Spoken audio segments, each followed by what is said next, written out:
qu'il ne faut pas et que c'était ma faute s'il était fâché, que c'est moi qui avais un mauvais comportement. Il refuse d'assumer qu'il a mis un couteau à ma gorge ou m'avoir tiré par les cheveux. Il nie tout le mal qu'il a fait subir à notre famille.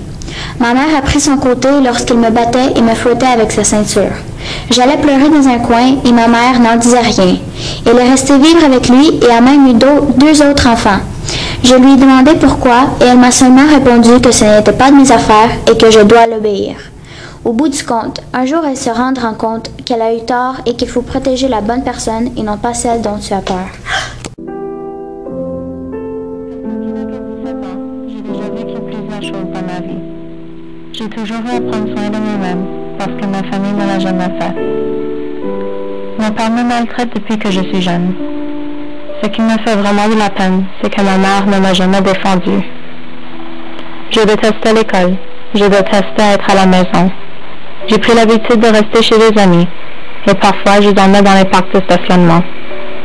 J'ai commencé à dormir dans la ville, n'importe où vraiment, et à traîner avec d'autres jeunes là-bas. C'était quand même mieux que de retourner chez moi.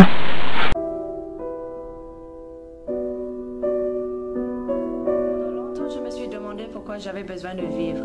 Ma mère et ses copains nous battaient. Elle utilisait des objets pour nous frapper.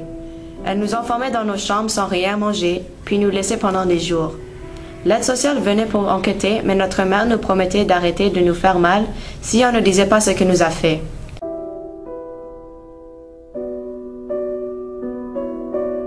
j'avais 14 ans, j'ai raconté tout à l'aide sociale et nous avons tous été retirés de notre mère pour être mis dans une maison d'accueil.